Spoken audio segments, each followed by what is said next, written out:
अल्लाह के नबी फरमाते हैं, जब बंदा कोई नेकी का काम करना चाहता है, जब बंदा कोई नेकी के काम करने का इरादा करता है, अल्लाह ताला फरिश्ते से कहता है, मेरा बंदा नेकी के काम का इरादा कर रहा है, उसके नाम आमाल में एक नेकी लिख दो।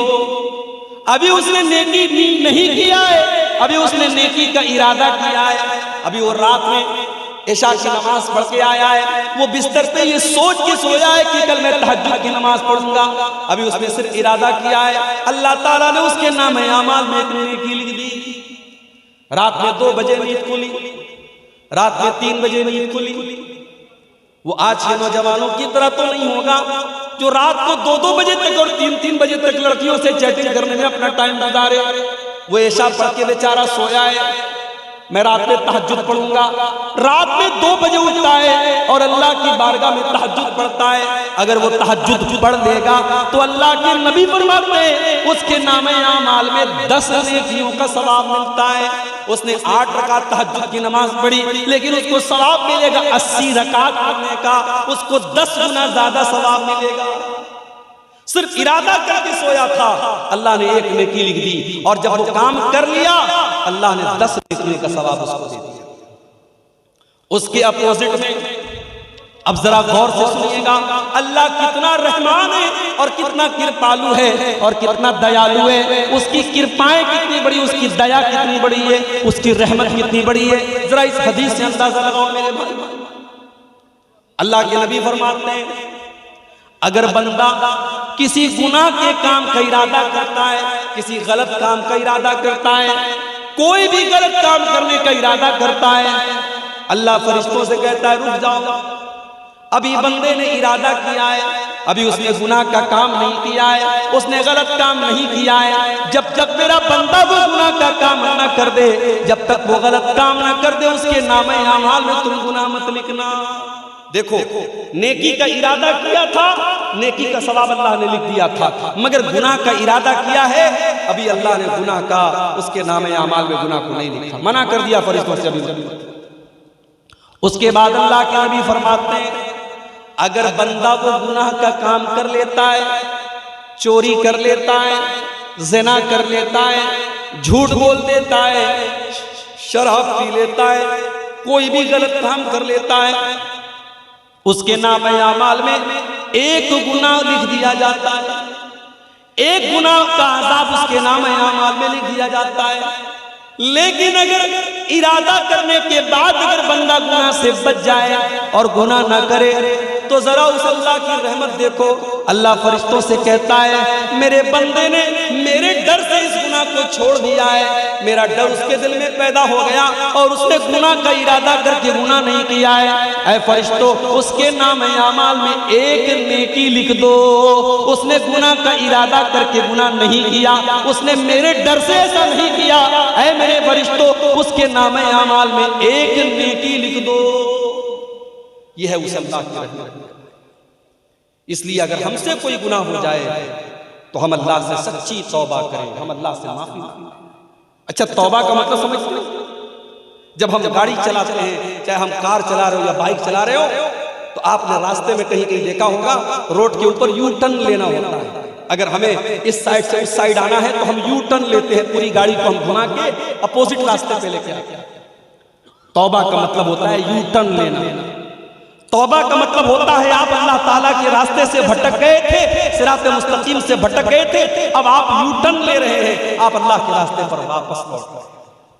इसलिए अल्लाह ताला कुरान करीम में फरमाता है, इल्ला मन ताबा व आमन व अमिला अमलन सालिहा फउलाइका युबद्दिलुल्लाहु सय्यिआतिहिम हसनात।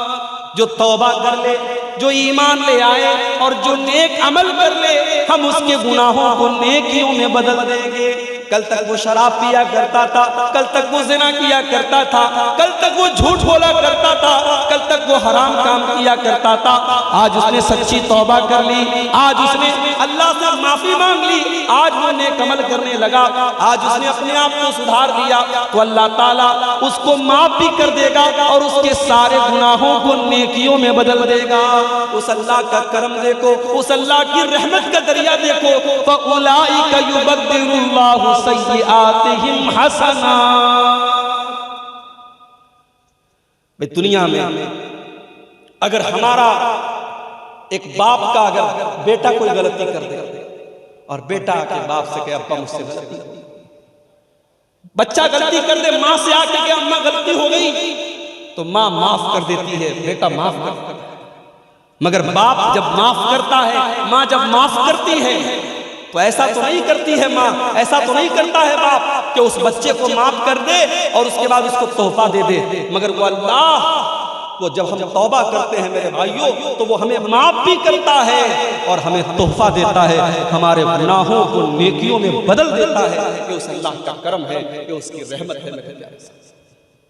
इसलिए कभी भी कितना भी इंसान गुनहगार हो, उसे अल्लाह की रहमत से मायूस नहीं होना चाहिए। अगर आपको लगता है कि मैं बहुत गुनहगार हूं और मेरी दुआ अल्लाह ताला नहीं सुनेगा, तो आओ कुरान की मैं वो आयत पढ़ता हूं। यही वो आयत है जिसके बारे में अब्दुल्लाह बिन मसूद कहा करते थे, अर्जा आयतिन फी किताबिल्लाह। ये कुरान की ऐसी आयत है जो गुनहगारों को उम्मीद दिलाती है, आशा दिलाती है, गुनहगारों के दिल में अल्लाह ताला से माफी मांगने की आशा पैदा करती है। कुल या इबादियल्लज़ीना असरफू अला अनफुसिहिम ला तक़नतू मिर रहमतिल्लाह इन्नल्लाह यग़फिरुज़्ज़ुनूब जमीआ। ऐ मेरे बंदो, ऐ मेरे बंदो, अगर तुमने गुनाह कर करके और पाप कर करके अपने ऊपर अत्याचार कर लिया है, जुल्म कर लिया है, ला तक़नतू मिर रहमतिल्लाह, तुम अल्लाह की रहमत से मायूस न होना, तुम अल्लाह की रहमत से निराश न होना, तुम अल्लाह की रहमत से तुम ना उम्मीद मत होना। अल्लाह तुम्हारे तमाम गुनाहों को माफ कर देगा। अल्लाह के नबी एक वाकया बयान करते हैं। बनी इस्राइल में एक आदमी था जिसने 99 लोगों का मर्डर किया था, 99 लोगों का उसने खून किया था। 99 लोगों का मर्डर करने के बाद उसके दिल में ख्याल पैदा हुआ कि मैं बहुत गुनहगार हूं, मुझे अल्लाह से माफी मांग लेनी चाहिए, तौबा करनी चाहिए।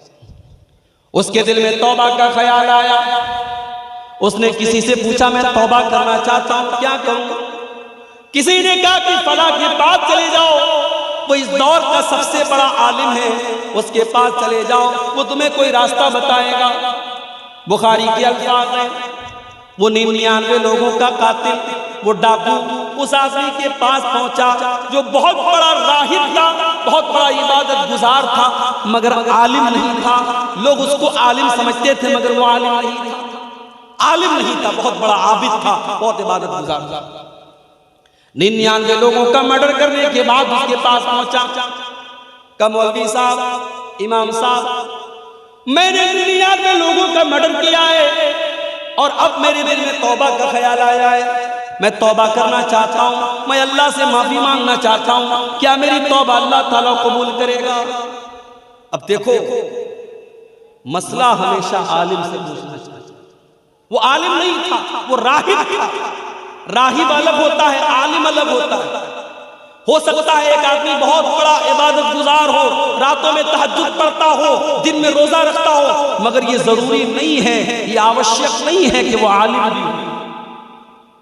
भाई आप बीमार होते हैं, आप डॉक्टर के पास जाते हैं और डॉक्टर के पास भी उस डॉक्टर के पास जाते हैं जिसके पास आपकी बीमारी का इलाज, जो स्पेशलिस्ट हो। अगर आपको लीवर की प्रॉब्लम है तो आप गैस्ट्रोलॉजिस्ट के पास जाते हैं। अगर आपको दिल की प्रॉब्लम है आप कार्डियोलॉजिस्ट के पास जाएंगे। अगर आपको दिमाग की प्रॉब्लम है आप साइकियाट्रिस्ट के पास जाएंगे। अगर आपको हड्डी की प्रॉब्लम है आप आर्थो के स्पेशलिस्ट के पास जाएंगे। अगर आपकी नस में कोई प्रॉब्लम है आप न्यूरोलॉजिस्ट के पास जाएंगे। हर फील्ड का एक माहिर डॉक्टर है, आप उस डॉक्टर के पास जाएंगे जो आपकी बीमारी की फील्ड में माहिर हो। मगर दीन का मसला आता है तो साहब जो इंटरनेट पर बैठ करके दो चार लंबी चौड़ी बातें करे, हम उसे अल्लामा बना देते हैं, उसे इमाम बना देते हैं, उसको फॉलो करने लगते हैं। कितने नौजवान हमारे हैं इंजीनियर अली मिर्जा को बहुत फॉलो करते हैं। मुझे मालूम है आपके बंगाल में भी बहुत सारे नौजवान बड़े मुतासिर हैं इंजीनियर अली मिर्जा। जिस इंसान की ये औकात है कि वो खड़े होकर के अपनी तकरीर में कहता है साहब इमाम हरम को भी ऐन निकालना नहीं आता। दुनिया के बेहतरीन कुरान पढ़ने वाले जो हरम के इमाम हैं, ये कमबख्त कह रहा है कि उनको ऐन निकालना, जब वो इय्याका नस्तईन कहते तो उनसे ऐन नहीं निकलती है, ऐन मैं निकालता। और जब उलमा ने उसको पकड़ा और कई जगह उसने कुरान की आयतों को गलत पढ़ा, तब उसको फॉलो करने वाले कहते हैं कि आप लोगों की तो दुकानें बंद कर दी अली मिर्जा ने, तो आप तो उसकी गलतियां निकाल पाए। मेरे भाई कभी ठंडे दिमाग से गौर करो। मेरे नबी ने फरमाया था कि हर दौर में मेरी उम्मत में एक जमात ऐसी रहेगी जो सही को सही कहेगी, गलत को गलत कहेगी। अगर अली मिर्जा जो बात पेश कर रहा है अगर वो बात सही है तो अली मिर्जा के पहले ये बातें कहने वाला कोई क्यों नहीं। इस उम्मत में 1400 साल से आज तक जो सलफ का अकीदा है, जो उम्मत का अकीदा है, सबने हजरत मुआविया को सहाबी माना है, सबने हजरत मुआविया का एहतराम किया है और सबने ये कहा है सहाबा के बीच में जो इख्तिलाफ हुआ है, जो लड़ाई झगड़ा हुआ है, जो जंग हुई है, उसके बारे में अपनी ज़बान को बंद। और ये मरदूद क्या कहता है? ये कहता है साहब अगर मैं होता उस दौर में तो मैं अली के साथ होता और मैं मुआविया के खिलाफ जंग करता। अरे तू है कौन, तेरी औकात क्या है? और आज हमारा नौजवान ऐसे इंसान को अपना इमाम मानते हैं, अपना उसको फॉलो करते हैं। उसकी तकरीरें सुन सुन करके बहुत सारी औरतें उसकी तकरीरें सुनती हैं, कहती साहब वो बड़ी अच्छी बातें करते हैं, समाजी बातें करते हैं। माफ कीजिएगा, माफ कीजिएगा, आप जिसको इमाम और अपना आलिम बना रहे हैं और जिसकी आप तकरीरों को सुन रहे हैं, मेरे भाइयों उसके अकीदे का भी सही होना बहुत जरूरी है। उसके अकीदे का होना भी बहुत जरूरी है। आप अगर किसी की तकरीर सुन रहे हैं, आप उसको अपने दीन का टीचर बना रहे हैं। और टीचर हर हैरे गैर नत्थु खैरे को नहीं बनाया जाता, टीचर उसको बनाया जाता है जो हमारे सब्जेक्ट का माहिर हो। हम साइंस पढ़ने जाते हैं तो मैथ के टीचर के पास नहीं जाते, मैथ पढ़ने जाते तो इंग्लिश के टीचर के पास नहीं जाते, इंग्लिश पढ़ने जाते तो हिस्ट्री के टीचर के पास नहीं जाते। हम सब्जेक्ट के टीचर से हम कांटेक्ट करते हैं और उससे हम इल्म लेते हैं। मेरे भाइयों, दीन का इल्म उलमा से। और जब उलमा की बात आई तो एक और दर्द मेरे दिल में है, वो आज आपके सामने आया। माशाअल्लाह कलियाचक का इलाका पूरे हिंदुस्तान में इसकी अपनी एक पहचान है। हमने देखा था जब पूरे मुल्क में नाइंसाफी के खिलाफ धरना प्रदर्शन हो रहा था, इसी कलियाचक में बहुत बड़े पैमाने पर विरोध प्रदर्शन हुआ। यहाँ के मुसलमानों की अपनी एक आवाज है, यहाँ के मुसलमानों की अपनी एक ताकत मानी जाती है। मगर आपके इलाके में एक इमाम साहब ने मुझसे कहा, 15 साल से मैं एक मस्जिद पर इमामत करा रहा हूं, 15 साल से एक मस्जिद पर मैं नमाज पढ़ा रहा हूं और सरकारी 3000 के अलावा मस्जिद के लोग मुझे 6000 रुपया यानी टोटल 9000 रुपया महीने में मैं अपनी गुजर बसर कर रहा हूं। और जब मैंने अपना मकान बनवाया तो मस्जिद के मुतवल्ली साहब मुझसे नाराज हुए और कहने लगे तुम कितना पैसा पाते हो, तुमने मकान। यानी हम ये चाहते हैं हमारी मस्जिद का इमाम हमेशा भिखारी बना रहे, उसके पास अपने रहने का मकान न बने। आज कितनी मस्जिदें हैं जहां 4000 और 3000 पर हमने 5 टाइम की नमाज पढ़ाने के लिए इमाम को रखा है। पूरे गांव में, पूरे मोहल्ले में कोई नमाज ना पढ़े, कोई हरज की बात नहीं है। इमाम साहब बेचारे अगर एक दिन फजर की नमाज में उनकी नींद लेट से खुल जाए तो सुबह चाय के होटलों पर बीड़ी सुलगाते हुए और बीड़ी का धुआं निकालते हुए लोग कहते हैं अरे इमाम साहब तो आज फजर की नमाज नहीं। इमाम तुम्हारे बाप का नौकर नहीं है, तुम्हारी लौंडी नहीं है। तुम्हें यह हक किसने दिया है कि तुम हर छोटी बड़ी बात पर अपने इमाम पर कीचड़ उछालते? दुनिया की हर कौम अपने धर्म गुरु की इज्जत करती है, अपने मजहब के जो गुरु होते हैं उनका सम्मान करती है। और आज आपने अपने उलमा को भिखारी बना। कितने मदरसे हैं बंगाल में जहां के उलमा 5-5 हजार और 6-6 हजार महीने पर पढ़ा रहे हैं। और जब उनकी सैलरी का टाइम आता, उनकी तनख्वाह का टाइम आता है, तो मदरसे का सेक्रेटरी कहता है जाओ साइकिल उठाओ और चंदा करके लाओ, उसी में से तुम्हारी सैलरी देंगे। वो मौलवी बेचारा जाकर के मोटरसाइकिल और साइकिल से घर घर जाकर के भीख मांगे, तब जाकर के उसकी सैलरी का इंतजाम होता है। यही हालात रहे तो वो दिन दूर नहीं है जब आपकी मस्जिदों में इमाम नहीं मिलेंगे मेरे भाई, जब आपके मदरसों में पढ़ाने वाले टीचर नहीं मिलेंगे। अभी एक साहब ने बताया कि एक मौलवी जो मदरसे में बच्चों को पढ़ा रहा था, आज कोयला ठेलने का काम कर रहा है। और किसी ने पूछा तुम तो अच्छा खासा बच्चों को पढ़ा रहे थे, तुम ये कोयला ठेलने का काम क्यों करने लगे? कहा कि वहां 4,000 रुपया लोग मुझे तनख्वाह देते थे और 12,000 का मसला पूछते थे। वो कोयला ठेलते। लॉकडाउन के बाद कितने उलमा ने बिजनेस करना शुरू कर दिया, नौकरी करने लगे, रिक्शा चलाने लगे, मजदूरी करने लगे। उन्होंने कहा ये गुलामी हम नहीं करेंगे। मेरे भाइयों, अपने उलमा की इज्जत करो, अपने इमाम की इज्जत करो। अगर तुम्हें यह हक है कि तुम अच्छा मकान बना के रहो, तो इन उलमा को भी हक है कि वो मकान बनाए। अगर तुम्हारे बच्चे अच्छे स्कूलों में पढ़ते हैं और आला तालीम हासिल करते हैं, तो इन उलमा को भी पूरा हक हासिल है कि वो अपने बच्चों को स्कूलों में और आला तालीम दिलाएं, उनके बच्चे भी बेहतरीन तालीम हासिल करें। और अगर आप अपने बीवी बच्चों के साथ रहते हैं, तो इन उलमा को भी अपने बीवी बच्चों के साथ रहने का हक हासिल है।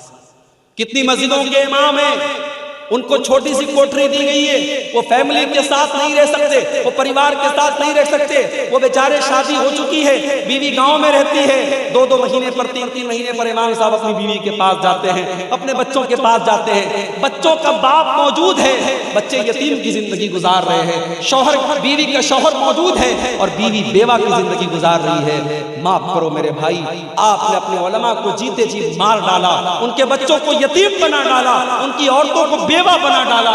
जिस इमाम के लिए आपने छोटा सा कमरा बनाया है, एक फैमिली क्वार्टर का इंतजाम भी आप कर सकते थे। अगर आप अपने बच्चों के साथ रहना चाहते हैं, अपनी बीवी और परिवार के साथ रहना चाहते हैं, तो इन उलमा को भी पूरा हक हासिल है कि अपने परिवार के साथ रहें। अपने उलमा को इतना जलील मत करो। 15 साल एक मस्जिद पर इमामत कराने वाला आज 4-5 हजार रुपया अगर मस्जिद कमेटी से पा रहा है, तो आप इस पर एतराज करें तू मकान क्यों बनवा रहा है, तू घर क्यों बनवा रहा है, तुझे घर बनाने का कोई हक हासिल नहीं। सोचो उस इमाम के दिल पर क्या गुजरी होगी। वो 15 साल अगर उसने किसी बिजनेस में दिया होता, तो शायद आज उसका बिजनेस बहुत आगे बढ़ गया होता। उसने 15 साल किसी प्राइवेट कंपनी में नौकरी की होती, तो आज उसकी सैलरी बहुत ज्यादा होती। मेरे प्यारे साथियों, अपने उलमा को इतना मजबूर मत करो। अल्लाह की कसम, जब किसी मस्जिद में कोई मौलवी खड़ा होकर कहता है लोगों मेरी बच्ची की शादी है, मुझे अपनी बच्ची की शादी के लिए मुझे पैसे चाहिए, तो मुझे तकलीफ होती है कि हमने अपने उलमा को इस मकाम पे लाके खड़ा कर दिया कि उनको अपनी बेटियों की शादी के लिए भीख मांगनी पड़ रही, उनको अपनी बीवी के इलाज के लिए भीख मांगनी पड़ रही। नहीं मेरे भाई, अपने उलमा को इज्जत दो, सम्मान दो, मकाम दो। वो तुम्हारे नौकर नहीं है, वो तुम्हारे गुलाम नहीं है, उनका एहसान है तुम्हारे ऊपर, उनका एहसान है तुम्हारे ऊपर। तुम्हारे माँ बाप से बड़ा एहसान है। तुम्हारे माँ बाप तो तुम्हें पालते हैं, तुम्हें पोसते हैं, तुम्हें जन्म देते हैं, मगर ये उलमा तुम्हें दीन सिखाते हैं, तुम्हें नमाज पढ़ाते हैं, तुम्हें हलाल बताते हैं, तुम्हें हराम बताते हैं, तुम्हें जायज बताते हैं, तुम्हें नाजायज बताते हैं। इन उलमा को इनका मकाम तो मेरे भाई, वो 99 लोगों का जो कातिल था, वो जब पहुंचा आलिम के पास नहीं पहुंचा, आबिद के पास पहुंचा। वो बहुत बड़ा इबादत गुजार था, मगर आलिम नहीं था। उससे जाके कहा कि साहब मैंने 99 लोगों का मर्डर किया है और अब मैं तौबा करना चाहता हूं, मैं क्या किया। अब चूंकि वो आलिम नहीं था, तो उसने मसला गलत बताया। आलिम होता तो शायद गलत ना बताता। उलमा से भी गलती हो सकती है, मगर जाहिर है जिसके पास इल्म नहीं है उसकी गलती होने का चांस ज्यादा है। उसने कहा 99 लोगों के कातिल, तू बड़ा आया तौबा करने, 900 चूहे खा करके बिल्ली हज करने चली आई, तू चला जा, तेरी तौबा कबूल नहीं होगी, अल्लाह तुझे माफ नहीं करेगा। तूने 99 लोगों का खून बहाया है, अल्लाह तेरी तौबा कबूल नहीं करेगा। उसने कहा ऐसी बात, अगर मेरी तौबा अल्लाह कबूल नहीं करेगा तो चलो एक गुनाह मैं और कर देता हूं। उसने उस आबिद को भी कत्ल कर डाला और 100 कत्ल उसने पूरे करे। उसने 100 कत्ल कर दिए, 100 कत्ल कर दिए। फिर उसके दिल में तौबा का ख्याल आया, फिर उसने पूछा किसी से, मैं तौबा करना चाहता हूं, क्या करूं? किसी ने बताया फलां के पास चले जाओ, वो इस दौर का सबसे बड़ा आलिम है। वो उसके पास पहुंचा, वो वाकई में आलिम था। उससे जाकर के कहा कि मैंने 100 लोगों की हत्या की है, 100 लोगों को कत्ल किया है, मैं तौबा करना चाहता हूं, मैं अल्लाह से माफी मांगना चाहता हूं, क्या अल्लाह मेरी तौबा कबूल करेगा? उस आलिम ने जवाब दिया, मैं यक़ूलु बैनका व बैन अल्लाह, अगर तू तौबा करना चाहता है, अगर तू अल्लाह से माफी मांगना चाहता है, तो कौन तेरे बीच में और अल्लाह के बीच में रुकावट बन सकता है? तू अल्लाह से तौबा कर ले, तू अल्लाह से माफी मांग ले, अल्लाह जरूर तेरी तौबा को कबूल करेगा। उसने सही जवाब दिया कि 100 लोगों का कत्ल करने के बाद भी अगर तू तौबा करना चाहता है, अल्लाह तेरी तौबा को कबूल करेगा, मगर उसके लिए तुझे एक काम करना पड़ेगा, तुझे बुरे लोगों की बस्ती को छोड़ना पड़ेगा। ये बुरे लोगों की बस्ती है, ये गुनाहगारों की बस्ती है, इसे छोड़ करके तुझे फला बस्ती में जाना पड़ेगा जहां नेक लोग रहते हैं, जहां अच्छे लोग। पता ये चला मेरे भाइयों, इंसान के ऊपर सोहबत का भी असर पड़ता है। शराबियों के साथ बैठोगे, शराबी हो जाओगे, जानियों के साथ बैठोगे, ज़िना तुम्हारी नजर में हल्का हो जाएगा। बेनमाजियों के साथ बैठोगे तो नमाज की वक़्त और अहमियत कम हो जाएगी। इसलिए मेरे भाइयों और मेरी बहनों, जब आप किसी से दोस्ती करो, किसी को अपना दोस्त बनाओ, तो देखभाल करके अपना दोस्त बनाओ, अच्छे लोगों को अपना दोस्त बनाओ। अगर बेदीन लोगों को और दीन से दूर लोगों को अपना दोस्त बनाओगे तो तुम्हारे दीन को बर्बाद कर डालेंगे। सोहबत का बड़ा असर। अब वो 100 लोगों का कातिल अपने गांव से निकला, अपनी बस्ती से निकला, और अभी वो रास्ते ही में था कि उसकी मौत का टाइम आया। अब जब मौत का टाइम आ गया तो रहमत के फरिश्ते भी मौके पर पहुंच गए और अजाब का फरिश्ता भी पहुंच गया। अजाब का फरिश्ता कहने लगा, ये 100 लोगों का कातिल है, इसकी रूह को मैं ले करके जाऊंगा, ये अजाब का हकदार है। रहमत का फरिश्ता कहने लगा, नहीं नहीं, ये तो तौबा कर चुका था, ये तो अल्लाह से माफी मांग चुका था, ये तो नेक लोगों की बस्ती की तरफ जा रहा था, ये तो अल्लाह की रहमत का हकदार है, इसकी रूह को मैं लेकर के जाऊंगा। अब रहमत का फरिश्ता और अजाब का फरिश्ता दोनों आपस में लड़ने लगे। अल्लाह ने तीसरे फरिश्तों को भेजा इंसान की शक्ल में, वो वहां से गुजरने लगे। दोनों फरिश्तों ने उसको रोका, कहा भाई हम दोनों फरिश्ते हैं, ये रहमत का फरिश्ता है, मैं अजाब का फरिश्ता हूं, और हमारे बीच में ये मामला चल रहा है, आप ही कोई हल बता दीजिए।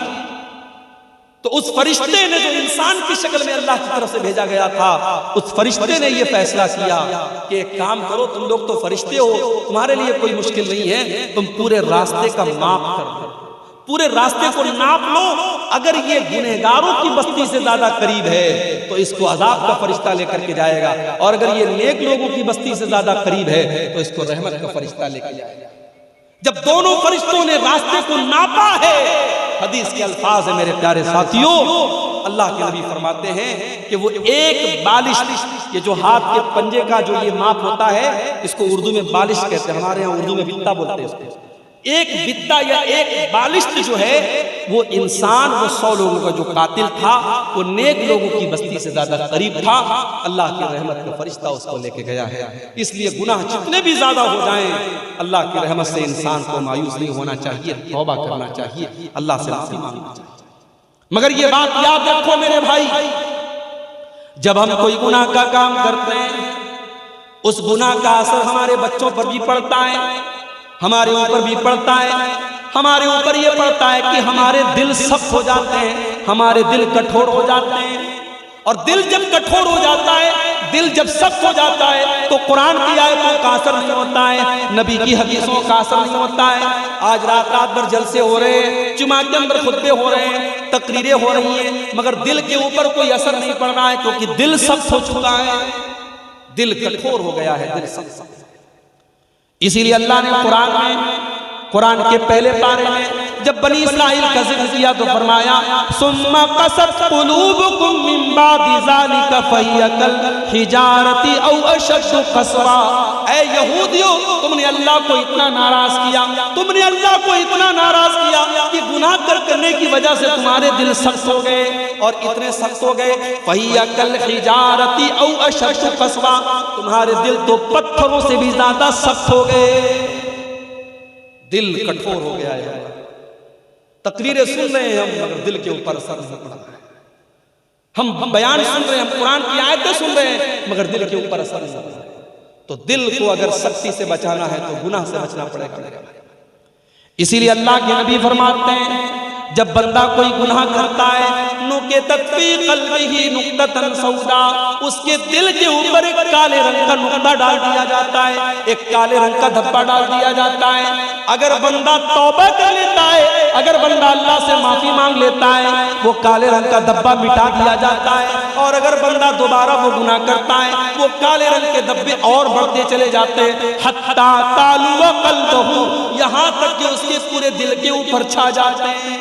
जब बंदा गुनाह पर गुनाह करता चला जाता है उसका पूरा दिल काला हो जाता है, और जब दिल काला हो जाता है तो इंसान का दिल कैसा हो जाता है, कल्ला बल राना अला कुलूबिहिम मा कानू यक्सिबून, इंसान के गुनाह उसके दिल के ऊपर छा जाते हैं, फिर दिल के ऊपर कोई असर नहीं पड़ता है।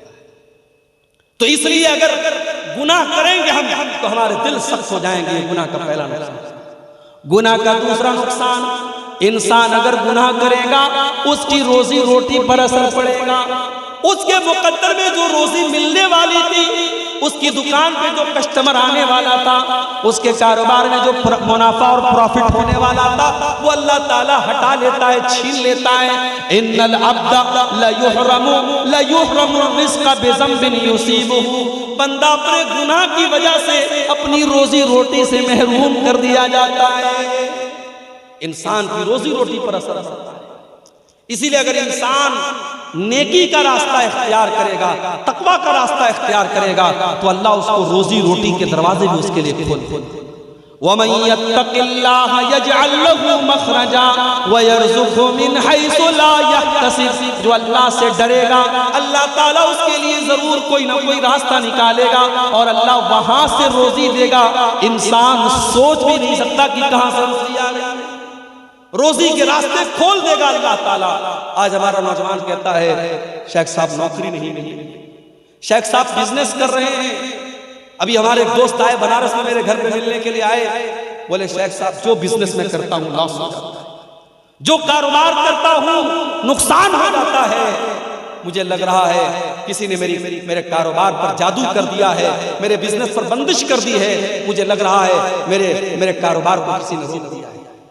तो मैंने उनको समझाया, मैंने कहा पहले आप गौर कीजिए, कहीं ऐसा तो नहीं कोई गुनाह का काम हो रहा है घर के अंदर, कोई अल्लाह को नाराज करने वाला काम तो नहीं हो रहा है। अगर इंसान गुनाहों की दुनिया में और गुनाहों के दलदल में अगर पड़ा है, घर में ज़िना हो रहा है, घर में बेहयाई हो रही है, घर में गाना बज रहा है, घर में अल्लाह को नाराज किया जा रहा है, तो आपके बिजनेस पर और आपके कारोबार पर उसका बुरा असर पड़ेगा मेरे भाई। क्योंकि अल्लाह के नबी फरमाते हैं इन्नल अब्दा ला युहरमु रिज़्क़ बिज़ंबिन युसीबुहु, बंदा अपने गुनाह की वजह से अपनी रोजी से महरूम। और अल्लाह ताला का कलाम सच्चा है, अल्लाह कभी झूठ नहीं बोलता। अल्लाह ने कुरान में फरमाया वलौ अन्ना अहलल कुरा आमनू वत्तक़ौ लफतहना अलैहिम बरकातिन मिनस समाई वल अर्ज़, अगर ये बस्ती वाले, अगर ये गांव वाले, अगर ये ईमान वाले बन जाएं, ये अगर मुत्तकी और परहेजगार बन जाएं, तो आसमानों जमीन की बरकत के दरवाजे इनके ऊपर खोल देंगे, बरकतों के दरवाजे खुल जाएंगे मेरे भाई। सहाबा को देखो, सहाबा ने छोटा छोटा बिजनेस किया। अभी मुंबई से मेरे पास फोन आया, 28 तारीख को मेरा प्रोग्राम है मुंबई में, वहां से फोन आया मौलवी साहब अगर आपको मौका मिले तो जरा बिजनेस और तिजारत पर बोलिए। आज हमारी कौम के लोग तिजारत में बहुत पीछे है, थोड़ा बिजनेस और तिजारत पर बोलिए। मेरे भाइयों बिजनेस में बड़ी बरकत है, तिजारत में बड़ी बरकत है। ईमानदारी के साथ अगर आप बिजनेस करेंगे अल्लाह बरकत देगा।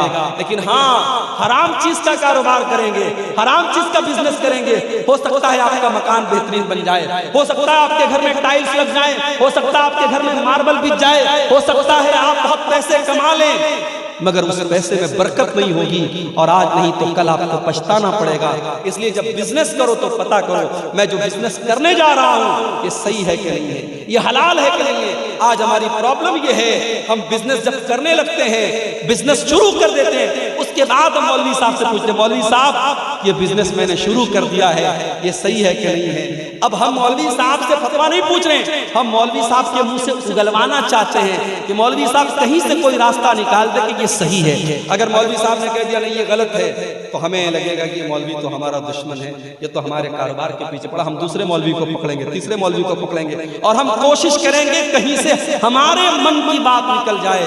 हम फतवा कम पूछते हैं और मौलवी के मुंह से अपने मन का जवाब निकलवाने की ज्यादा कोशिश करते हैं।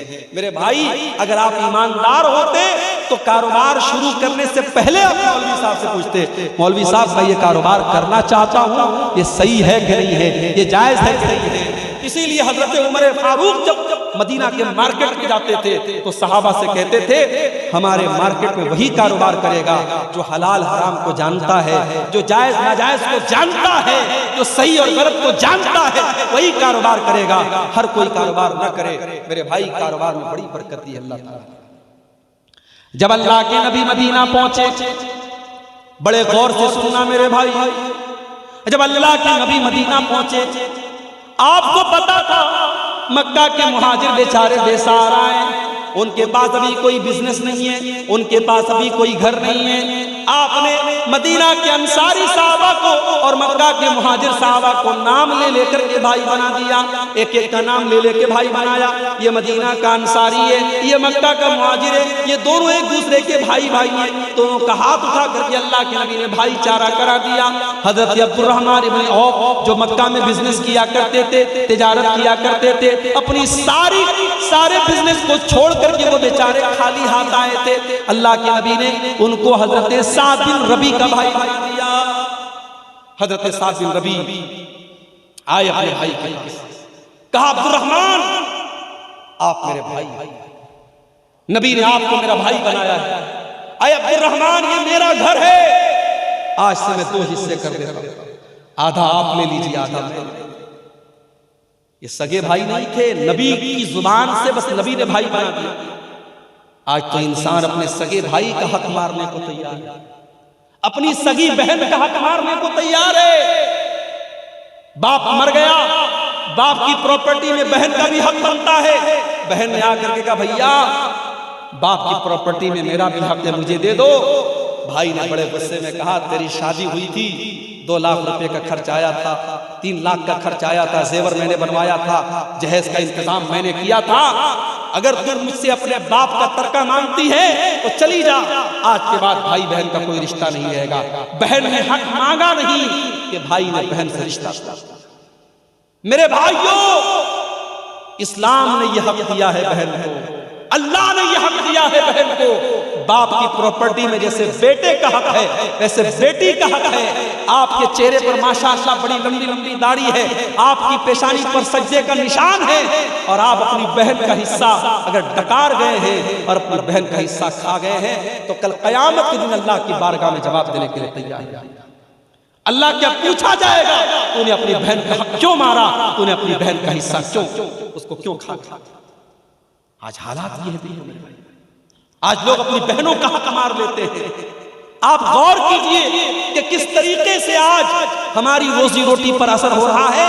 यहाँ अब्दुर्रहमान इब्न औफ को नबी ने भाई बनाया है, सगे भाई नहीं है, नबी की जुबान से भाई भाई बने हैं। हजरत साद बिन रबी कहते हैं अब्दुर्रहमान ये मेरा घर है, आधा तुम ले लो आधा मैं ले लेता हूँ। ये मेरे खजूरों के बागात हैं, आधे तुम ले लो आधे मैं ले लेता हूँ। मेरी 4 बीवियां हैं, तुम पसंद कर लो, किसी एक को मैं तलाक दे देता हूँ और इद्दत गुजरने के बाद तुम शादी कर लेना। बीवी तक देने को तैयार हो कि तुम नए आए हो, अभी तुमको मदीना में रिश्ता नहीं मिलेगा, शादी होना मुश्किल है, मैं घर भी दे देता हूँ, घरवाली का भी इंतजाम कर देता हूँ, मेरी किसी बीवी को पसंद कर लो, मैं तलाक दे देता हूँ, इद्दत गुजर जाए तो। हमें सुनकर के थोड़ा अजीब लग रहा है, अपनी बीवी को तलाक देने की बात कर रहे हैं, मगर ये था उनके दिल की ये बात थी। उनके दिल इतने बड़े थे, उस समाज में ये ऐब की बात नहीं थी। अपने भाई के लिए अपना सब कुछ कुर्बान करने को तैयार था। लेकिन हजरत अब्दुर्रहमान भी बड़े खुददार आदमी थे, बड़े खुददार आदमी थे। उन्होंने कहा नहीं, ऐ साद बिन रबी, अल्लाह तेरे माल में बरकत दे, तेरे परिवार में बरकत दे। मुझे तेरा घर नहीं चाहिए, मुझे तेरा बिजनेस नहीं चाहिए। अल्लाह तेरे परिवार में और बरकत दे, तेरे रोजी रोटी में और बरकत दे। मुझे बस बिजनेस करना है, मुझे मार्केट का पता बता। मेरे प्यारे साथियों, हजरत अब्दुर्रहमान इब्न औफ ने मदीना के एक मार्केट से खजूर, घी का और पनीर का बिजनेस शुरू किया। घी और पनीर का बिजनेस उन्होंने चंद पैसों से शुरू किया और कुछ ही दिनों में इतनी बरकत अल्लाह ताला ने उनके कारोबार में दे दी, इतनी दौलत उनके पास आ गई, इतना पैसा उनके पास हो गया कि उन्होंने जब शादी की तो अपनी बीवी को मेहर में उन्होंने खजूर की गुठली के बराबर सोना दे दिया। और जब नबी ने उनके कपड़े पर जर्दी का निशान देखा और नबी ने पूछा कि अब्दुर्रहमान क्या तुमने शादी की है? कहा कि हाँ अल्लाह के नबी मैंने शादी की है। तो अल्लाह के नबी ने पूछा कि अपनी बीवी को तुमने मेहर में, नबी ने पूछा कि अब्दुर्रहमान तुमने अपनी बीवी को मेहर में क्या दिया? हमारे यहाँ जब किसी लड़के की शादी होती है तो लड़के से पूछा जाता है तुझे जहेज में क्या मिला? 4 व्हीलर मिली कि 2 व्हीलर मिला? वॉशिंग मशीन मिली कि फ्रिज मिला? क्या क्या मिला? हम लड़के से ये पूछते हैं। यहाँ अल्लाह के नबी अब्दुर्रहमान से पूछ रहे हैं अब्दुर्रहमान तूने अपनी दुल्हन को मेहर में क्या दिया? कहा अल्लाह के नबी मैंने खजूर की गुठली के बराबर सोना दिया है। आपने फरमाया इसका मतलब कि तुम्हारे पास पैसा है, तुम मजबूत हो, तो तुम वलीमा करो, चाहे तुम्हें एक बकरी ही का वलीमा करना पड़े लेकिन तुम वलीमा करो। मेरे प्यारे साथियों, कारोबार में अल्लाह ताला बहुत बरकत देता है। अगर हम गुनाहों से बचेंगे अल्लाह हमारे कारोबार में बरकत देगा, मगर हम झूठ बोलेंगे, बेईमानी करेंगे, चोरी करेंगे, कारोबार में फ्रॉड करेंगे तो कान खोल करके सुन लो, अल्लाह के नबी फरमाते हैं वही जिस कारोबार में फ्रॉड किया जाए, धोखा किया जाए, उस कारोबार की बरकत को अल्लाह ताला छीन ले। और आगे गुनाह करने का एक नुकसान और होता है, गुनाह करने वाला कयामत के दिन अंधा बना के उठाया जाएगा। वमन आरज़ अन ज़िक्री फ़इन्न लहू मईशतन ज़न्का, जो हमारे जिक्र से मुंह मोड़ेगा, जो हमें याद नहीं करेगा, जो हमको नाराज करेगा, हम उसकी जिंदगी को परेशानी वाली और बेचैनी वाली जिंदगी बना देंगे। उसकी जिंदगी में सुकून नहीं होगा, उसकी जिंदगी में शांति नहीं होगी, उसकी जिंदगी में चैन नहीं होगा, उसकी जिंदगी बेसुकूनी वाली हो जाएगी, डिप्रेशन का शिकार होगा। दौलत बहुत होगी मगर रातों में उसको नींद की गोलियां लेनी पड़ेंगी तब जाकर उसको नींद आएगी। उसके घर में खाने की कमी नहीं होगी मगर चाय बनेगी तो कहेगा साहब मेरी चाय में चीनी मत डालना, मुझे शुगर हो गया है। चिकन बनेगा तो कहेगा मुझे चिकन मत देना, मुझे शुगर हो गया है।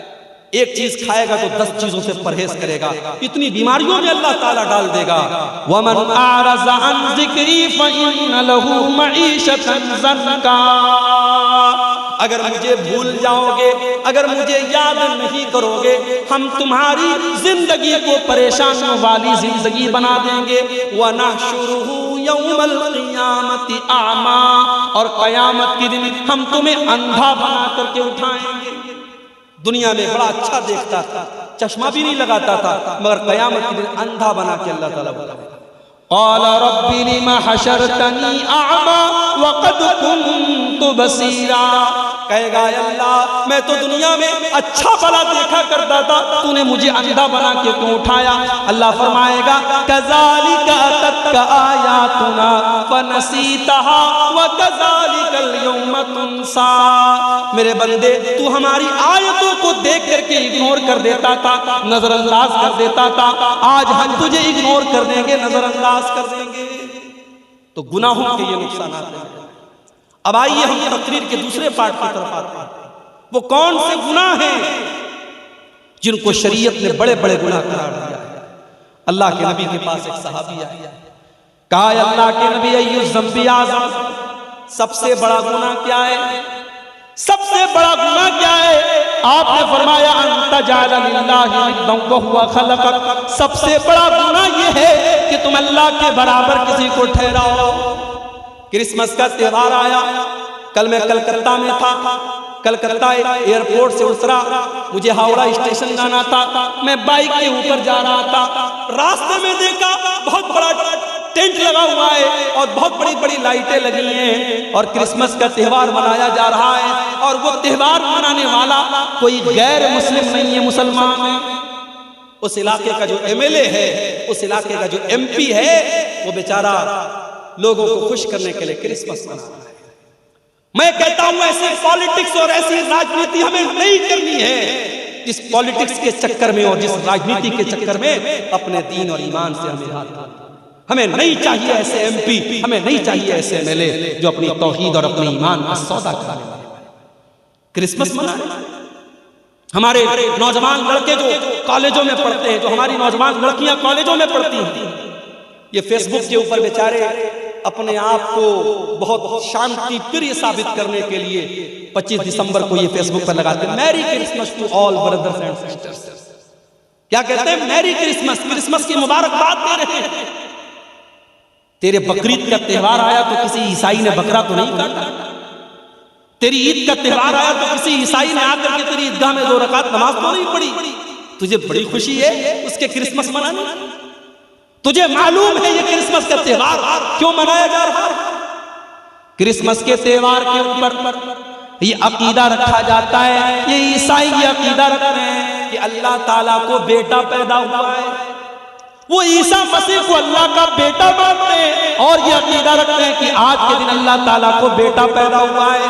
ऐ मुसलमान, तेरे अल्लाह को गाली दी जा रही है, तेरे अल्लाह को बुरा भला कहा जा रहा है, तेरे रब को बुरा भला कहा जा रहा है और तू क्रिसमस की मुबारकबाद दे रहा है।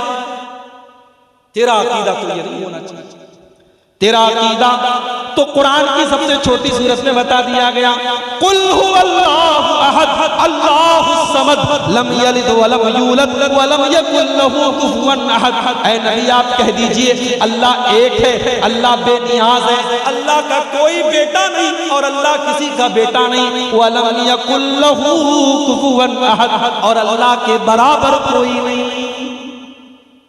अल्लाह का बेटा बनाया जा रहा है और तू है मैरी क्रिसमस बोल रहा है, तू मुबारकबाद दे रहा है।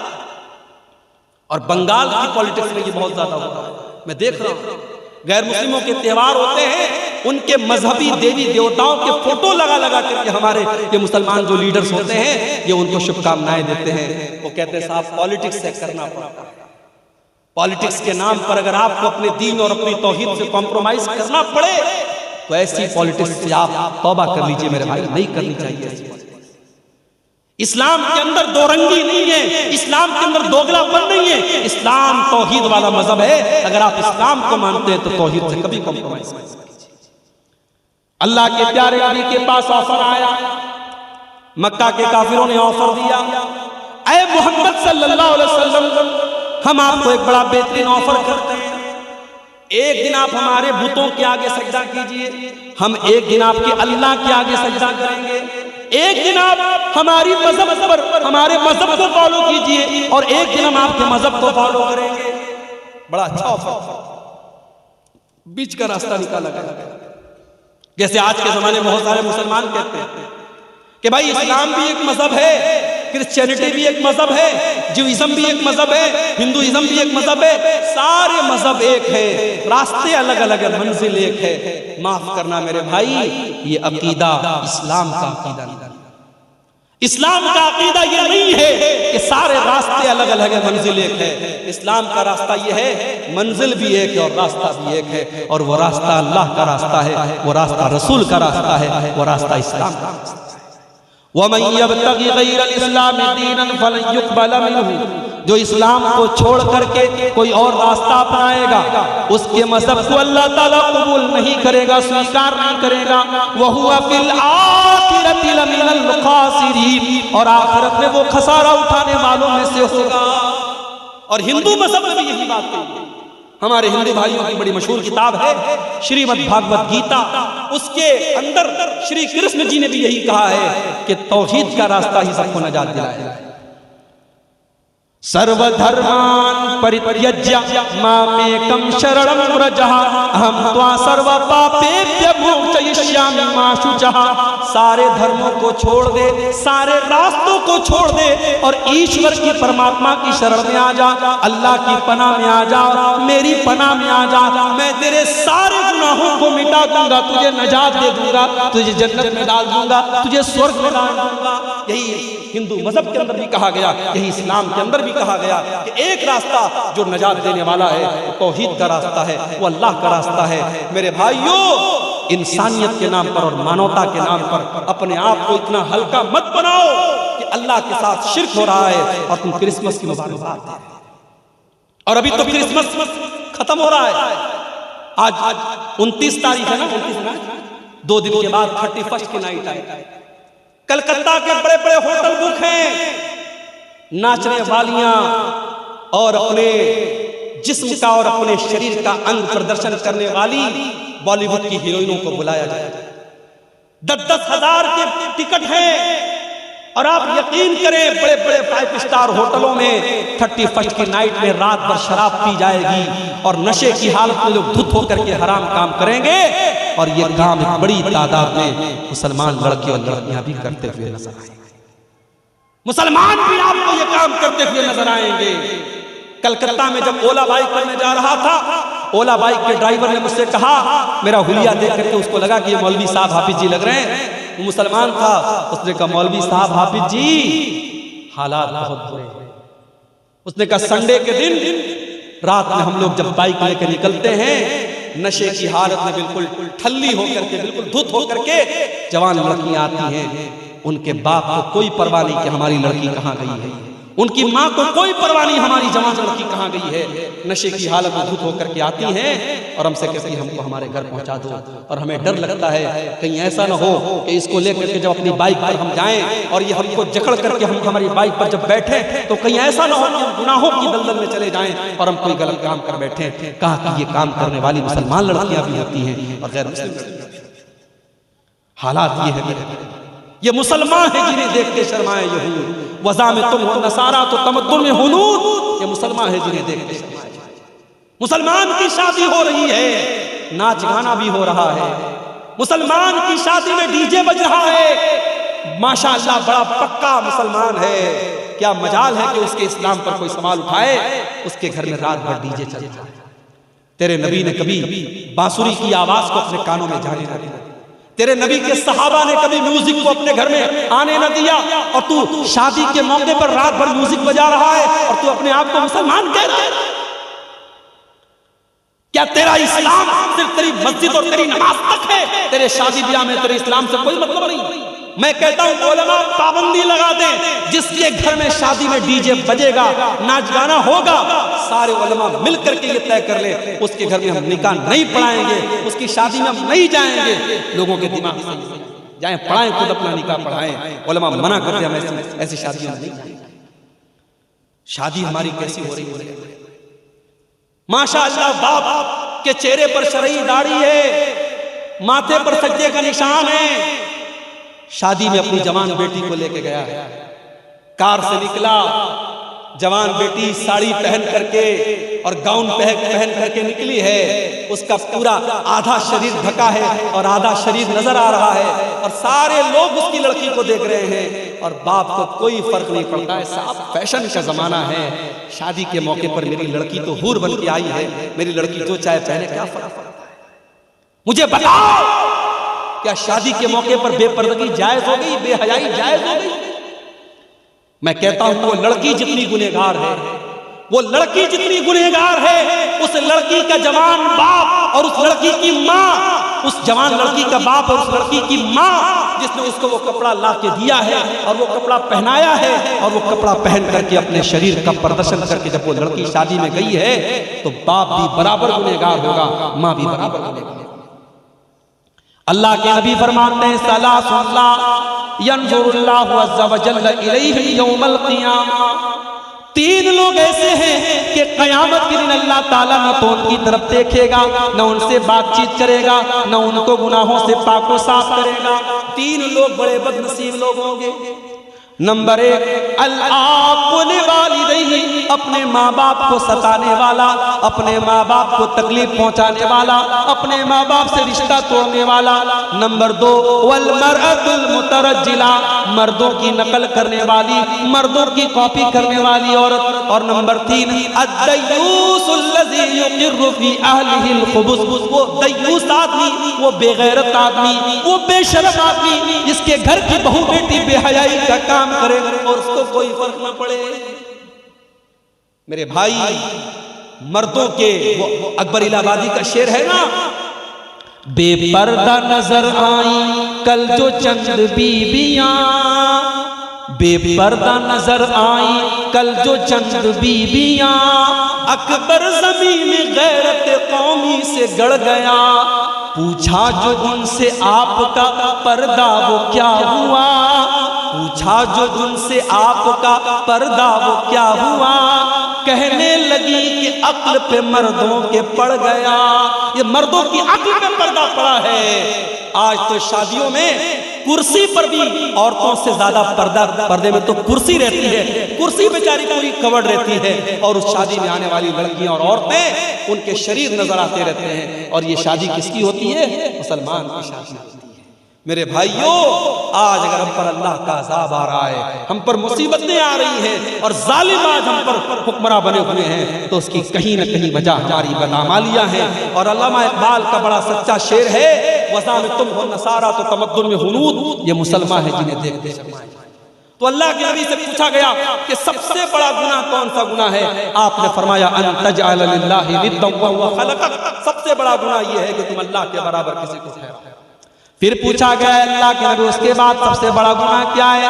आपने फरमाया अन तक़तुल वलदक खशियत अन यतअमा, दूसरा सबसे बड़ा गुनाह यह है कि तुम अपने बच्चों को कत्ल करो इस डर से कि वो बच्चा तुम्हारे साथ आएगा। अपनी औलाद को कत्ल करो, अपनी औलाद को मार डालो इस डर से कि औलाद को खिलाना पड़ेगा। 1400 साल पहले लोग बेटियों को जिंदा जमीन में गाड़ दिया करते थे और आज भी बेटियों को मां के पेट में मार दिया जाता है। हमारे पास ऐसे भी लोगों का फोन आता है, मौलवी साहब मेरा मेडिकल स्टोर है, मैं दवा का कारोबार करता हूँ, मैं दवा बेचता हूँ। मेरे पास लोग आते हैं और कहते हैं कि हमें वो दवा दे दो जिससे माँ के पेट में बच्चा गिरा दिया जाए, एबॉर्शन हो जाए और हमल साकित हो जाए, प्रेगनेंसी खत्म हो जाए। मौलवी साहब हम तो मेडिकल स्टोर का काम करते हैं, हम तो दवा को बेचने का काम करते हैं, अगर वो दवा हम देते हैं तो क्या हमको गुनाह पड़ेगा? मैंने कहा बिल्कुल गुनाह पड़ेगा, इसलिए कि कुरान कहता है तावनु अलल बिर्रि वत तक़वा वला तावनु अलल इस्मि वल उद्वान। कुरान कहता है गुनाह के काम में और गलत काम में एक दूसरे का सपोर्ट मत करो। अगर आप दवा का कारोबार करते हैं और आप वो दवा बेचते हैं जिससे माँ के पेट में हमल साकित होता है, उस बच्चे के कत्ल में आप भी भागीदार बन जाएंगे, उसमें आप भी शरीक हो जाएंगे। मैंने कहा कतई ऐसा काम मत कीजिए और मत कीजिए। और उसूल समझ लो, उसूल समझ लो, कलिया चकवा लो। जो चीज गलत है, गलत चीज का कारोबार करना भी गलत है। जो चीज हराम है, हराम चीज का बिजनेस करना भी हराम है। जो चीज नाजायज है उसका कारोबार करना और उसका काम करना, उसको दुकान पर सेल करना और उसको बनाने में सपोर्ट करना भी गलत है। और इसमें कोई इख्तिलाफ नहीं है, सारे उलमा का ये मुत्तफ़िक़ा फतवा है। जाओ किसी भी इदारे से फतवा ले लो। अगर आप किसी चीज के बारे में शरीयत की नजर में आप ये मानते हैं कि ये चीज गलत है और फिर आप उस चीज का कारोबार कर रहे हैं, उसका बिजनेस कर रहे हैं, आप अल्लाह के जवाब देना पड़ेगा, क्योंकि आपने हराम और नाजायज चीज का बिजनेस करके उसको प्रमोट किया है। और दलील इसकी कुरान की यही आयत है वला तावनु अलल इस्मि वल उद्वान, के गुनाह के काम में और गलत काम में हमें एक दूसरे का सपोर्ट नहीं करना है। तो बच्चे तो आज भी कत्ल हो रहे हैं, बच्चे तो आज भी कत्ल हो रहे हैं, कहीं माँ के पेट में कत्ल हो रहे हैं, कहीं हॉस्पिटल के बाहर आपको डस्टबिन में मरी पड़ी हुई बच्चियां मिल जाएंगी। और आज भी हमारी भारत सरकार ये नारा लगाती है बेटी बचाओ बेटी पढ़ाओ। आज 2023 और 2024 शुरू होने वाला है, तरक्की का जमाना है, हमारा भारत चंद्रयान हमारा चांद तक पहुंच गया है। आज के दौर में हमारी सरकार को नारा लगाना पड़ता है बेटी बचाओ बेटी पढ़ाओ। क्यों? क्योंकि सरकार का ये डाटा है, ये गवर्नमेंट का डाटा है कि हर साल सैकड़ों बच्चियों को माँ के पेट में मार दिया जाता है। अल्लाह के नबी ने फरमाया शिर्क के बाद दूसरा सबसे बड़ा गुनाह यही है कि इंसान अपनी औलाद को कत्ल कर दे, ये सोच करके कत्ल कर दे कि बेटी पैदा होगी, उसकी शादी कैसे करेंगे, उसको कैसे पढ़ाएंगे, कैसे उसकी तालीम का इंतजाम करेंगे। मेरे भाई ये दिमाग से निकाल दीजिए कि औलाद को आप खिलाते, ये दिमाग से निकाल दीजिए कि बीवी को आप खिलाते हैं। कभी गौर करना, जब शादी नहीं हुई थी तब कितना कमाते थे, शादी के बाद कितना कमा रहे हो, और बच्चे होने के बाद कितना कमा रहे हो। जब बीवी आती है शादी के बाद, उसके मुकद्दर की रोजी भी अल्लाह तुमको देता है, और जब बच्चा घर में आता है उसका मुकद्दर भी अल्लाह आपको देता है। कभी ये मत समझो कि अपने बच्चों को हम खिलाते हैं, हम और आप नहीं खिलाते, अल्लाह खिलाता है। ये अलग बात है, किसी की महीने की आमदनी 10 लाख रुपये है, किसी की 10,000 रुपये है, और कोई बेचारा बड़ी मुश्किल से अपना गुजर बसर कर रहा है, मगर अल्लाह ताला सबको खिला रहा है, सबको पिला रहा है। औलाद को कत्ल मत करो मेरे भाई, औलाद की हत्या करना ये बहुत बड़ा पाप है। फिर पूछा गया अल्लाह के नबी उसके बाद तीसरा सबसे बड़ा गुनाह क्या है? आपने फरमाया अंतुज़ानिया हलीलत जारिक, अपने पड़ोसी की बीवी के साथ ज़िना करना। ज़िना तो किसी के साथ भी हराम, लेकिन पड़ोसी की बीवी का नाम क्यों लिया अल्लाह के नबी ने? क्योंकि पड़ोसी पर पड़ोसी विश्वास करता है, पड़ोसी पर पड़ोसी भरोसा करता है। पड़ोसी घर को बंद करके जाता है तो पड़ोसी से बोल के जाता है मेरे घर की रक्षा करना, मेरे घर की हिफाजत करना। पड़ोसी का बड़ा हक होता है मेरे भाई। अगर पड़ोसी की बीवी के साथ और पड़ोसी की बेटी के साथ और पड़ोसी की बहन के साथ अगर कोई ज़िना कर रहा है तो ये गुनाह पर गुनाह है, ये बहुत बड़ा गुनाह है। अल्लाह के नबी ने इसको तीसरा सबसे बड़ा गुनाह करार दिया। आज जो हालात मेरे सामने हैं मेरे भाई, जो हालात हम देख रहे हैं, आज माशरे में शादी को बहुत मुश्किल बना दिया गया।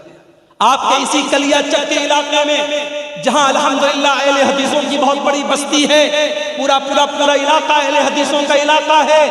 जुमा की नमाज में आ जाओ, 2-2 हज़ार 2,500 हज़ार नमाजी भरे रहते, इतनी बड़ी बड़ी मस्जिदें हैं आपके इलाके में। लेकिन इस इलाके में जब हम आते हैं और लोग कहते हैं मौलवी साहब हमारे यहाँ लेन देन बहुत चलता है, शादी में थोड़ा बोल दीजिए, बड़ी डिमांड की जाती है, थोड़ा इस पर भी बोल दीजिएगा। मैंने पूछा गरीब बाप अपनी लड़की की शादी कैसे करता है? तो किसी ने कहा मौलवी साहब गरीब आदमी या तो बैंक से लोन लेता है या घर बेच देता है। मेरे भाइयों, आज हमने बेटियों को इतना बड़ा बोझ बना दिया कि बेटी की शादी करने के लिए बाप को अपना घर बेचना पड़ता है और बाप को ब्याज पर बैंक से लोन लेना पड़ता है। पूरी इस्लामी तारीख में और पूरे इतिहास में बेटी इतनी बोझ नहीं बनी थी जितना बड़ा बोझ आज हमने बेटी को बना दिया है।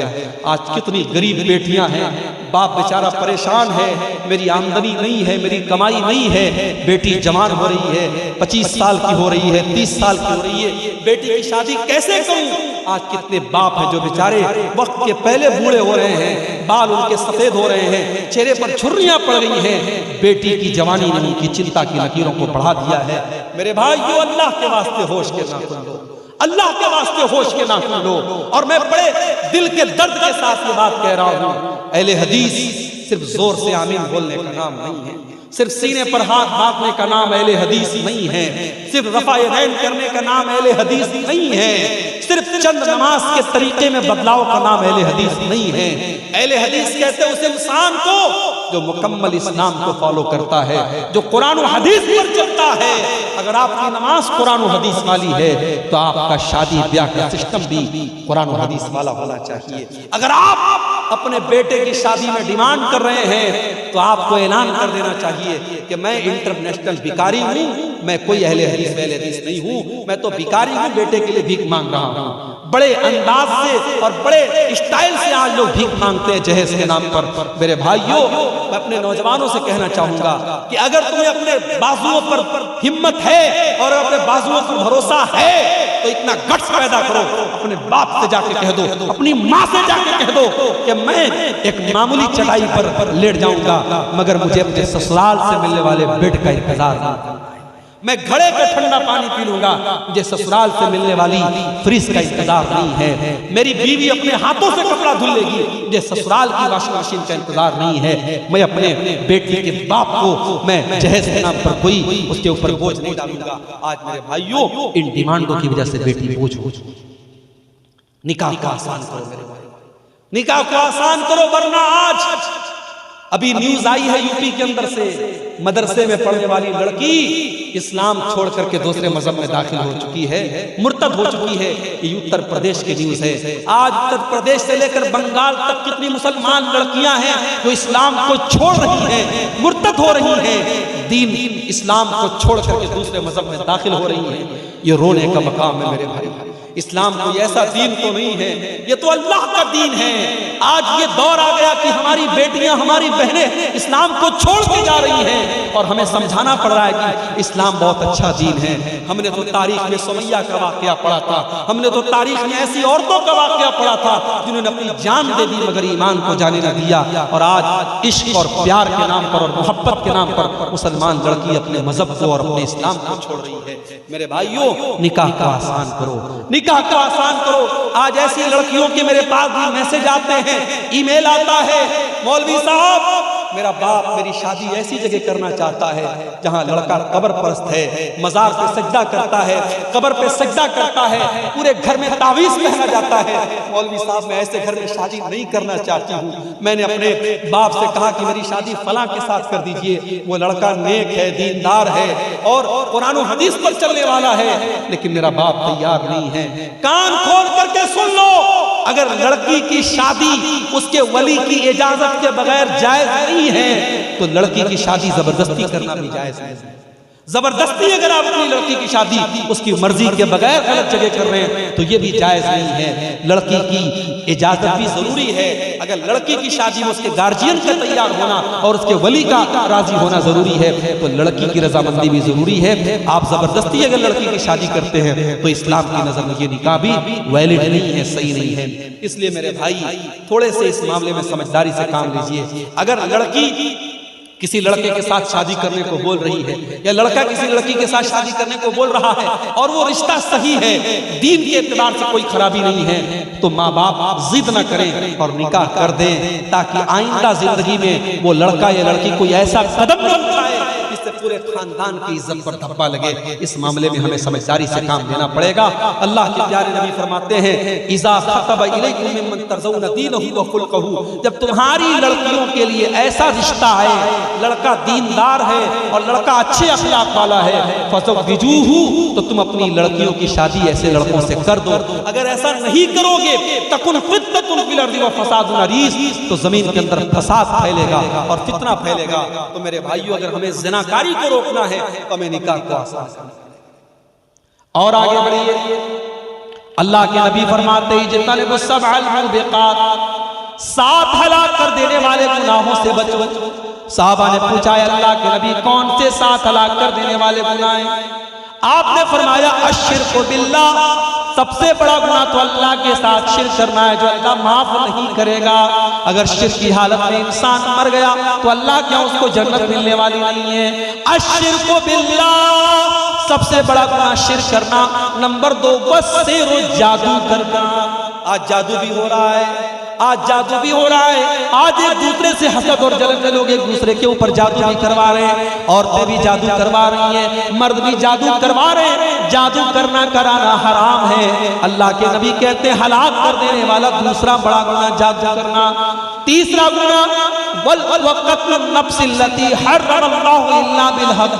और किसी निर्दोष की हत्या करना, किसी बेगुनाह का कत्ल करना, किसी बेगुनाह को कत्ल कर देना और किसी बेगुनाह को मार डालना, ये तीसरा बड़ा गुनाह है। नंबर 4, वह अकुलुर रिबा, सूद खाना, ब्याज खाना, इंटरेस्ट खाना और इंटरेस्ट पर लोगों को कर्जा देना। 1 लाख देकर के 1,02,000 लेना, 1,05,000 लेना। सूद और ब्याज की जितनी शक्लें, कान खोल करके सुन लो, अल्लाह के नबी फरमा रहे हैं, वो अकुलुर रिबा, सूद और ब्याज खाना, ये भी हलाक कर देने वाला गुनाह है। आज कितने मुसलमान हैं जो सूद और ब्याज का लेन देन कर रहे हैं और सूद की जब बात आई है तो ये भी सुन लो कि जिस तरीके से सूद का खाना हराम है और सूद का लेना हराम है, वैसे ही सूद और ब्याज का देना हराम है। आज बंधन बैंक के नाम पर और बंधन लोन के नाम पर आज घर घर औरतों के नाम पे लोग लोन ले रहे हैं और ब्याज पर पैसा ले रहे हैं। याद रखो, अल्लाह के नबी ने ब्याज खाने वाले, ब्याज खिलाने वाले, ब्याज को लिखने वाले, ब्याज की गवाही देने वाले, सब पर अल्लाह के नबी ने लानत की और आपने फरमाया सब बराबर हैं। इसलिए ब्याज के खाने खिलाने वाले कान खोल करके सुन ले, हलाक कर देने वाले गुनाहों में चौथा गुनाह अल्लाह के नबी ने फरमाया वो अक्लुर रिबा, सूद खाना। नंबर 5 वो अक्लु माल यतीम, और यतीम का माल खाना ये भी बहुत बड़ा गुनाह है। जो बच्चा यतीम हो गया, जो बच्चा अनाथ हो गया, जिसका बाप मर गया, उसको तो सहारे की जरूरत है। हो सके तो उसके काम आ जाओ, हो सके तो उसकी मदद कर दो, हो सके तो उसका सहारा बन जाओ। लेकिन कुछ बड़े बेरहम लोग होते हैं जो यतीम का माल भी हड़प जाते हैं। कान खोल करके ऐसे लोग सुन लें, यतीम का माल खाने वाला अपने पेट में जहन्नम की आग भर रहा है। अल्लाह ने फरमाया इन्नल्लज़ीना यअकुलूना अमवालल यतामा ज़ुल्मन इन्नमा यअकुलूना फी बुतूनिहिम नारा। जो लोग यतीम का माल खाते हैं वो अपने पेट में जहन्नम की आग भर रहे हैं। यतीम का माल खाने वाला जहन्नम की आग भर रहा है। और अगली चीज फरमाया वतवल्ली यौमज़्ज़ाफ़ी, और जंग के मैदान में पीठ फेर के भाग जाना। जंग के मैदान में जो पीठ फेर के भाग जाए वो बहुत बड़ा गुनाह कर रहा है, हलाक कर देने वाला गुनाह कर रहा है। और 7वां गुनाह वक़ज़्फ़ुल मुहसनातिल गाफ़िलातिल मुमिनात, पाक दामन औरत पर, शरीफ औरत पर ज़िना की तोहमत करना, किसी पाक दामन औरत के ऊपर गलत काम करने का आरोप लगाना और उस पर ज़िना की तोहमत लगाना, ये भी बहुत बड़ा गुनाह है और हलाक कर देने वाला है। और आगे बढ़िए, रिश्वत का लेन देन भी बहुत ज्यादा हो रहा है। रिश्वत लेने वाला और रिश्वत देने वाला दोनों पर अल्लाह के नबी लानत फरमाते हैं। फरमाया लानल्लाहुर राशी वल मुर्तशी, रिश्वत लेने वाले के ऊपर भी अल्लाह की लानत हो और रिश्वत देने वाले के ऊपर भी अल्लाह की लानत हो। किसी का हक मारने वाला, किसी की जमीन जायदाद को खा जाने वाला, ये भी बहुत बड़ा गुनहगार है। अल्लाह के नबी फरमाते हैं लतुअद्दुन्नल हुकूका इला अहलिहा यौमल क़ियामा। ओ लोगों, तुमने दुनिया में किसी का हक अगर ले लिया है तो उसका हक दे दो, वरना कयामत के दिन तुमको देना पड़ेगा।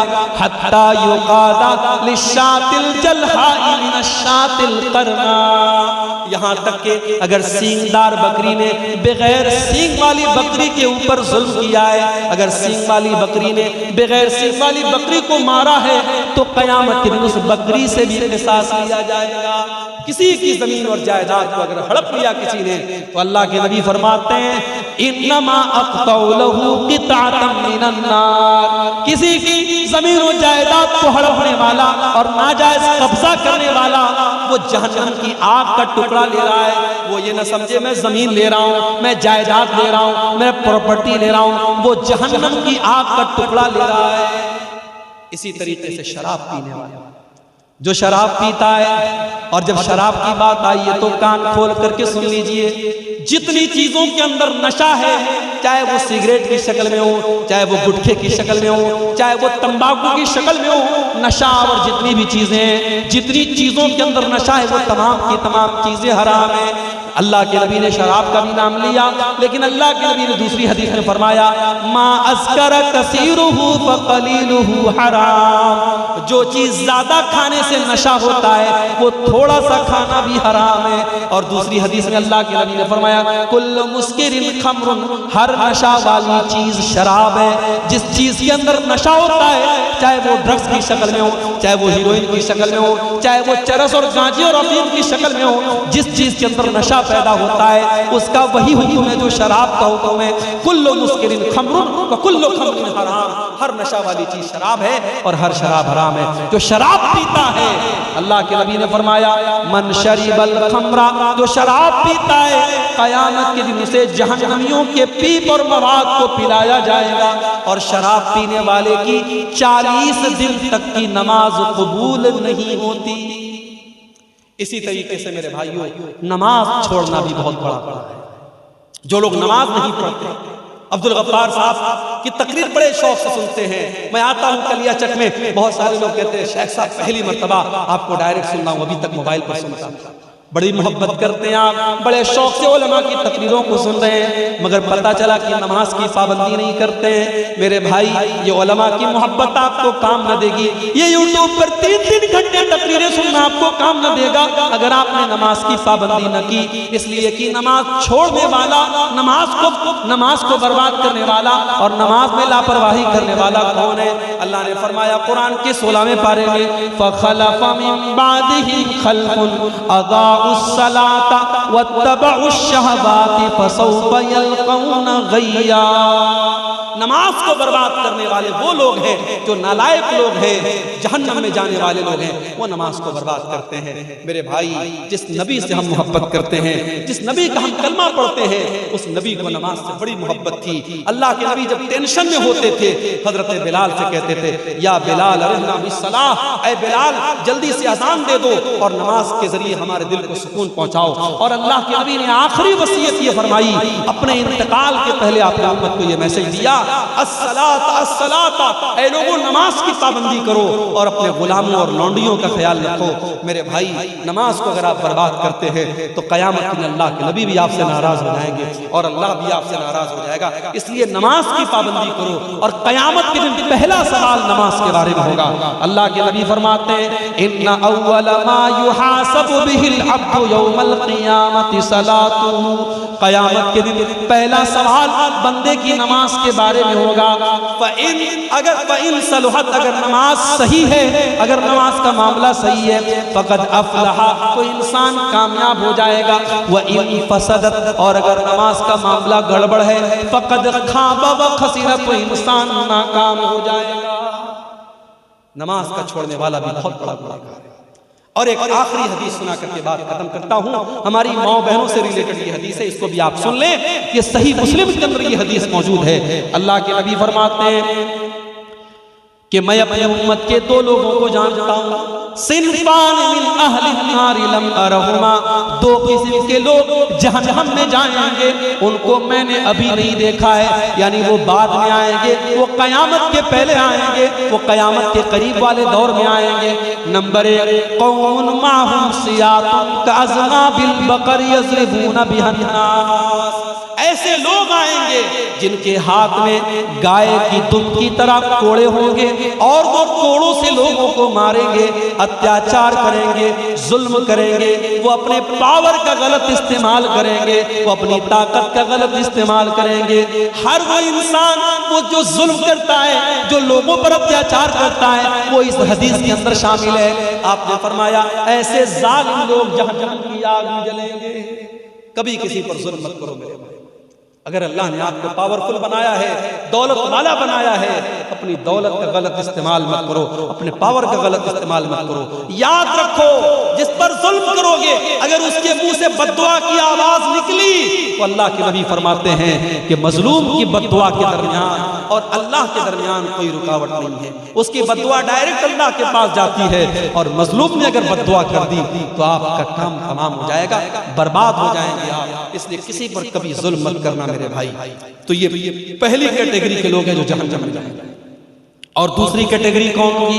फरमाया व निसाउन कासियातुन आरियातुन मुमीलातुन माइलातुन, ऐसी औरतें जो कपड़ा पहनने के बावजूद नंगी होंगी, कपड़ा पहनने के बावजूद नंगी होंगी, यानी उनका ड्रेस ऐसा होगा, उनका कपड़ा ऐसा होगा जो उनके शरीर को प्रदर्शित करेगा, उनकी बॉडी को एक्सपोज करेगा। वो अपने जिस्म को नजर दिखाएंगी, अपने शरीर का प्रदर्शन करेंगी। कासियातिन आरियातिन, कपड़ा पहनने के बावजूद नंगी होंगी। आज कहने की जरूरत नहीं है कि आज मुसलमानों के घरों में ऐसे कपड़े पहने, पूरा कपड़ा नेट का कपड़ा है, पूरी आस्तीन नजर आ रही है, पूरी बैकलेस आज जो है कपड़े पहने जा रहे हैं, पूरी पीठ नजर आ रही है, पेट नजर आ रहा है, पूरा शरीर नजर आ रहा है। कपड़ा पहनने के बावजूद वो औरत नंगी है और मुसलमानों के घरों में ऐसे कपड़े पहने जा रहे हैं। आपने फरमाया मुमीलातुन माइलातुन, ऐसी औरतें जब चलती हैं उनकी उनकी चाल के अंदर भी बेहयाई होती है। वो अपनी चाल के जरिए दूसरों को आकर्षित करती हैं। वो शर्मा शर्मा के नहीं चलती, वो तो इतरा इतरा के चलती हैं। वो तो बेहया और फाहिशा औरतों की तरह चलती हैं। माइलातिन, और खुद को उन बेहया लोगों की तरफ माइल होती हैं। उनकी चाल भी बेहया औरतों की तरह होती है और वो गैर मर्दों की तरफ आकर्षित होती है। आपने फरमाया रुऊसुहुन्ना कअस्निमतिल बुख्तिल माइला, उनका हेयर स्टाइल ऐसा होगा जैसे ऊंट का कुहान होता है। इंटरनेट पे जाके देख लेना ऊंट के कुहान वाला हेयर स्टाइल कैसा होता है। अगर आपके घर की बहन बेटी ऐसा हेयर स्टाइल बनाती है जो ऊंट के कुहान की तरह है, तो अपने घर की बहन बेटियों को मना कर देना। ये जहन्नमी औरत की निशानी बताई गई। रुऊसुहुन्ना कअस्निमतिल बुख्तिल माइला, ऊंट के कुहान की तरह उनके बालों का जुड़ा होगा, उनका हेयर स्टाइल होगा। आजकल मेकअप के नाम पे क्या क्या होगा। अभी मेरी अहलिया एक दिन बता रही थी कि आजकल कोई वो होंठ में कोई इंजेक्शन लगा करके होंठ को मोटा कर, यानी ये क्या क्या हो रहा है। पलक को जो है आईब्रो को बिल्कुल जो है बराबर कर देती हैं और उसमें काट छाट करती है, जबकि अल्लाह के नबी ने मुतनम्मिसात जो आईब्रो के साथ छेड़छाड़ करती है। हाँ, अगर किसी औरत की आईब्रो आम औरतों के मुकाबले में बहुत ज्यादा अजीब और गरीब लग रही है, बदसूरत वाली कैफियत है, तो उसको वो सही कर सकती है। लेकिन खूबसूरती के नाम पर अच्छी खासी अपनी आईब्रो को सेट करना ये सही नहीं है। और होंठ के अंदर इंजेक्शन लगा के होंठ को मोटा करना ये हराम है मेरी माँ और बहन। हाँ, किसी औरत के अगर चेहरे पर बाल आ गए, जाहिर है कि औरत के चेहरे पर बाल नॉर्मली नहीं आते, तो उनको वो रिमूव कर सकती है, उन पर वैक्सीन वगैरह करवा सकती है। मगर नॉर्मल अपने बालों में वैक्सीन वगैरह करवाना ये सही नहीं है। तो फैशन के नाम पर आज बहुत कुछ आपने फरमाया ऐसी औरतें जो बेहयाई के काम करेंगी और फैशन के नाम पर बेहयाई करेंगी, ला यदखुलनल जन्नता, ऐसी औरतें जन्नत में नहीं जाएंगी। जन्नत में जाना तो बड़ी दूर की बात है, वला यजिदन रिहाहा, वो जन्नत की खुशबू भी नहीं पाएंगी। इसलिए हमारी माएँ और बहनें इस हदीस को सुनने के बाद अपनी इस्लाह कर लें, अपने लिबास और अपनी ड्रेस को सही कर लें। और आखिर में मैं यही कहना चाहूंगा मेरे भाई कि एक औरत का जन्नत में जाना ज्यादा आसान है। आज तक आपने ये सुना होगा औरतें जहन्नम में ज्यादा जाएंगी, मगर मैं आपको तरीका बता रहा हूं, औरतें 4 काम कर ले तो जन्नत में चली जाएंगी। औरतों का जन्नत में जाना मर्दों के मुकाबले में आसान है। औरतों को जिहाद के मैदान में नहीं जाना है, औरतों को जंग के मैदान में जाके लड़ना नहीं है। बहुत सारे काम जो मर्दों के जिम्मे डाले गए वो औरत को नहीं करना है। और सिर्फ 4 काम कर ले वो जन्नत में। अय्युम इम्रातिन सल्लत खम्सहा व सामत शारहा व अताअत ज़ौजहा व अहसनत फरजहा दखलत मिन अय्यि अब्वाबिल जन्नति शाअत। आपने फरमाया जो औरत 4 काम कर ले, 5 टाइम की नमाज की पाबंदी करे, रमजान का रोजा रखे और अपने शौहर की इताअत और खिदमत करे। यहाँ पर एक बात मैं बता दूं, मियाँ बीवी का रिश्ता ये गुलाम और नौकर का रिश्ता नहीं है, ये आका और नौकर का रिश्ता नहीं है। अगर शौहर ये समझता है बीवी मेरी लौंडी है, बीवी मेरी नौकरानी है, तो वो भी गलत है। और अगर बीवी ये समझती है कि शौहर मेरे इशारे पर नाचे, तो ये भी गलत है। शौहर और बीवी का रिश्ता मोहब्बत का रिश्ता है, लेकिन घर का और परिवार का मुखिया मर्द है, इसलिए बीवी को चाहिए कि शौहर की बात माने। हाँ, अगर शौहर की बात गलत बात है, नाजायज बात है, तो बीवी को नहीं मानना है, लेकिन जो सही बात है वो बीवी को मानना है। वो अताअत ज़ौजहा, अपने शौहर की इताअत करे, वो अहसनत फरजहा, और अपनी शर्मगाह की हिफाजत करे, अपनी आबरू की हिफाजत करे, अपने आप को ज़िना से बचाए, अपने आप को बदकारी से बचाए। ये 4 काम जो औरत कर ले, अल्लाह के नबी फरमाते हैं दखलत मिन अय्यि अब्वाबिल जन्नति शाअत, ऐसी औरत जन्नत के जिस दरवाजे से चाहे जन्नत में चली जाए। तो ये चंद गुनाहों के ताल्लुक से मैंने आपके सामने मेरे भाइयों बात रखी है। अब मैं आखिर में अल्लाह से यही दुआ करता हूँ, अल्लाह ताला जो भी गुनाह मैंने बयान किए हैं हम सबको उन गुनाहों से बचने की तौफीक अता फरमाए। और अगर हम में से कोई उन गुनाहों में मुब्तला है, अल्लाह हमारे माँ बहनों को भी और हमारे मर्दों को भी सबको सच्ची तौबा करने की तौफीक अता फरमाए। अल्लाह आज का ये प्रोग्राम जिन भाइयों की मेहनतों से मुनक़िद हुआ है, अल्लाह उनकी मेहनतों को कबूल फरमाए, उनको जज़ाए खैर अता फरमाए। कल का प्रोग्राम बाकी है, कल हमारे बड़े अजीज दोस्त शेख अबुल कलाम सलफ़ी हफ़िज़हुल्लाह झारखंड से तशरीफ़ ला रहे हैं। हमारे बहुत खास दोस्त हैं, कल उनका बयान भी आप हज़रात सुनेंगे। अल्लाह ताला उनकी भी मेहनतों और कोशिशों को कबूल फरमाए। अल्लाह कहने सुनने से ज़्यादा हम सबको अमल करने की तौफ़ीक़ अता फरमाए। आमीन।